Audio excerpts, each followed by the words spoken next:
Hello guys, Simon Vlog po nagpapalik. Yan. Guys, tara samahan niyo ako. Magpapagupit tayo. Yan. Diyan pala ako nagpapagupit guys. Yan.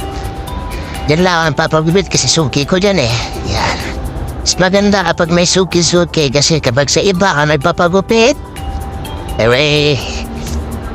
minuto lang. Mga 20 minutes yun ang tapos na. Kung maraming customer eh, pabilisan. Eh dyan. Tagal na ako nagpapagupit dyan. Subok ko na. Okay guys, yan. Yan pala aking gupit ngayon guys. Yan. Kasi super init dito. Kailangan natin magpagupit din minsan. Okay guys, yan. Tsaka mura lang yan. Ayan guys, tapos na pala ako nagpagupit. Ayan na yung kinalabasan. Ayan, poging-pogi na naman si Batotoy. Ayan. Okay guys, at yan na po. Salamat po. God bless. Ingat.